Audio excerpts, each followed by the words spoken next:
नमस्कार। आज हम एक ऐसे उपन्यास की दुनिया में उतर रहे हैं जो मतलब ऊपर से तो बहुत सीधा साधा लगता है, पर अंदर से वो हमारे समाज की, आप कह सकते हैं, नसों को पकड़ लेता है। मैं बात कर रहा हूँ कृष्ण बलदेव वैद के उपन्यास एक नौकरानी की डायरी की। आज हम मिलकर यही समझने की कोशिश करेंगे कि कैसे एक घरेलू नौकरानी के हाथ से लिखे गए कुछ पन्ने समाज के बड़े बड़े दावों और चमक दमक के पीछे छिपे अंधेरे पर एक जबरदस्त रोशनी डाल देते हैं। और ये रोशनी डालने का तरीका ही मेरे ख्याल से इस उपन्यास को खास बनाता है। अच्छा। ये कोई कहानी नहीं है जिसे कोई लेखक हमें मतलब ऊपर से सुना रहा है। हाँ। ये तो एक डायरी है। एक डायरी। हाँ, इसका मतलब है कि हम किसी किरदार के बारे में पढ़ नहीं रहे, हम सीधे उसके दिमाग के अंदर बैठे हैं। कोई फिल्टर नहीं। कोई फिल्टर नहीं, कोई बनावट नहीं, बस एक इंसान की कच्ची अनफिल्टर्ड सोच। और यही बात इसे इतना बेचैन करने वाला और इतना शक्तिशाली बनाती है। हाँ, बेचैन करने वाला शब्द ये एकदम सही है, क्योंकि ये डायरी हमें उस दुनिया में ले जाती है जिसे हम रोज देखते हैं पर शायद कभी महसूस नहीं करते हैं। उपन्यास की जो मुख्य पात्र है शानो, वो अमीर घरों में काम करती है। वो सोफे साफ करती है, बर्तन धोती है, झाड़ू लगाती है, लेकिन इन सब के बीच वो असल में क्या महसूस करती है? अदृश्य। बिल्कुल, जैसे वो है ही नहीं। और ये अदृश्य होना सिर्फ एक एहसास नहीं है, ये एक हकीकत है।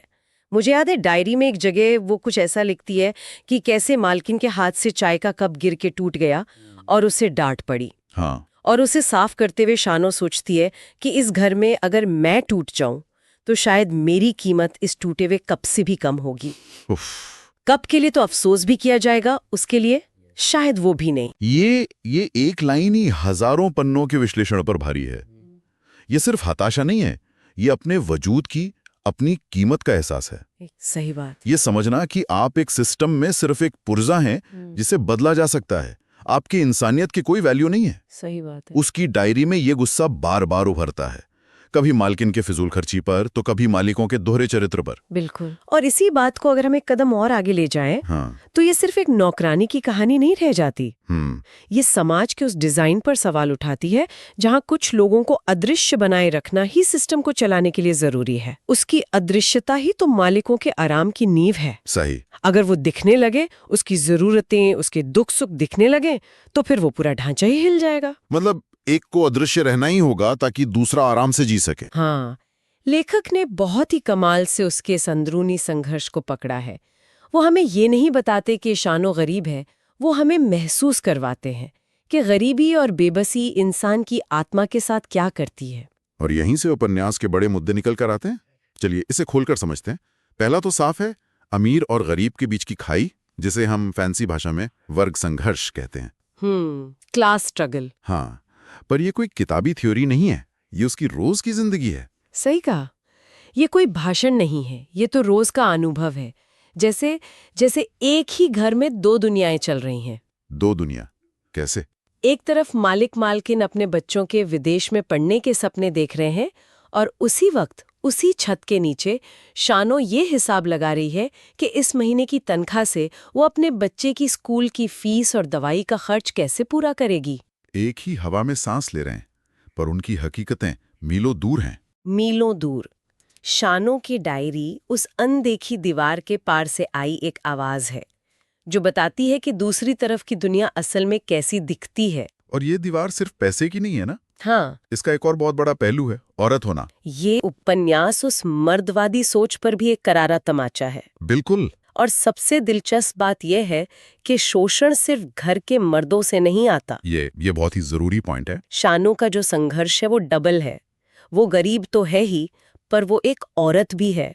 और अक्सर उसका शोषण करने वाली घर की मालकिन ही होती है। अच्छा। मालकिन खुद शायद बाहर की दुनिया में अपने पति या समाज के बनाए नियमों से दबी हुई है, और वो अपनी फ्रस्ट्रेशन और पावर का इस्तेमाल शानो पर करती है। तो ये एक तरह की चेन बन जाती है। हाँ, ये पितृसत्ता या मर्दवादी सोच एक चेन की तरह काम करती है, जहाँ एक कड़ी दूसरी कमजोर कड़ी को दबाती है।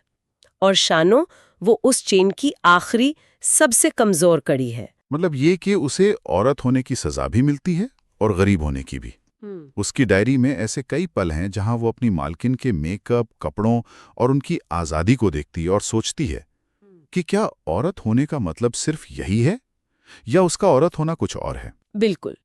वो एक तरह से औरत होने की परिभाषा को भी चुनौती देती है। क्या औरत होना सिर्फ सुंदर दिखना और पार्टी करना है, जैसा उसकी मालकिन करती है?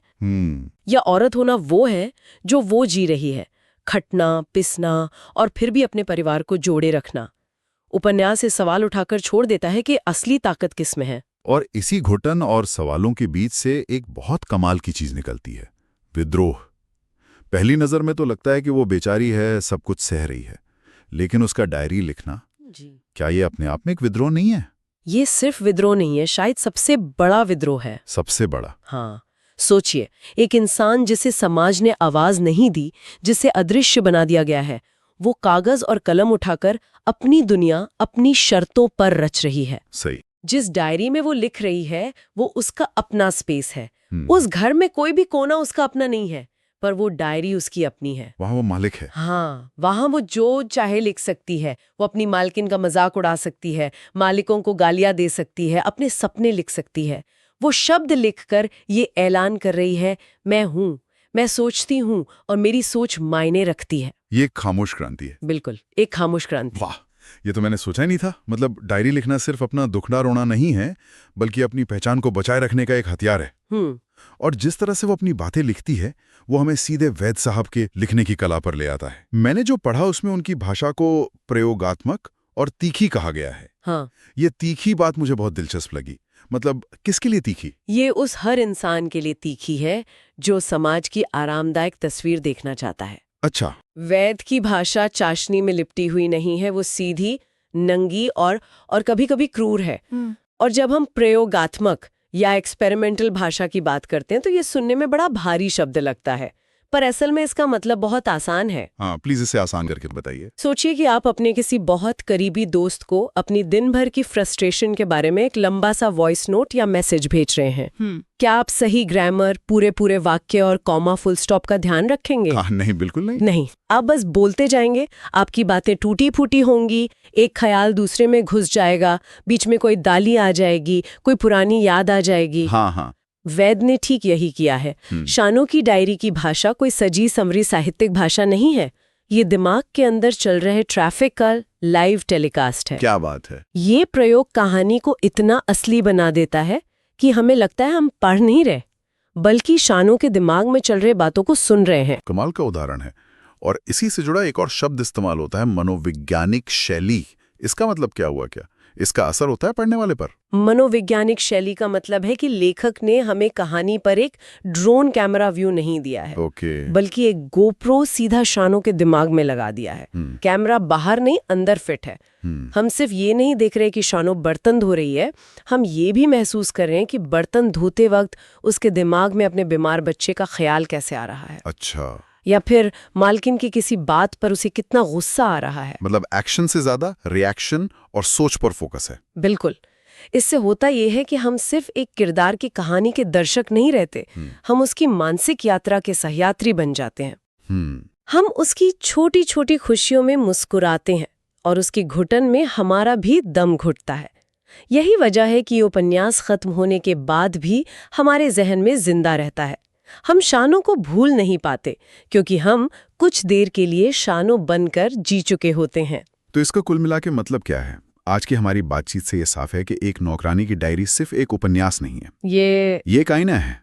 एक आईना। डायरी का फॉर्मेट हमें सीधे किरदार की आत्मा तक ले जाता है। एक अदृश्य औरत की आवाज हमें उस दुनिया की सच्चाई सुनाती है जिसे हम देखना नहीं चाहते।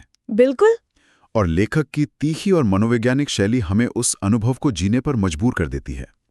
ये उपन्यास आज भी उतना ही जरूरी है, शायद पहले से भी ज्यादा, क्योंकि आज भी हमारे चारों ओर ना जाने कितनी शानों हैं जिनकी डायरियां अनलिखी रह जाती हैं। और ये पूरी चर्चा हमें एक बहुत बड़े सवाल पर लाकर छोड़ देती है। क्या सवाल? ये उपन्यास हमें यह सोचने पर मजबूर करता है, जब समाज का सबसे हाशिए पर खड़ा इंसान, जिसे सिस्टम ने लगभग मिटा ही दिया है, वो अपनी कहानी लिखने का फैसला करता है, तो क्या वो सिर्फ अपना दर्द बयां कर रहा होता है, या असल में वो अनजाने में उस पूरे चमचमाते समाज का एक्सरे कर रहा होता है और हमें वो फ्रैक्चर दिखा रहा होता है जिन्हें हम महंगी कालीनों और मुस्कुराहटों के नीचे छिपाने की कोशिश करते हैं।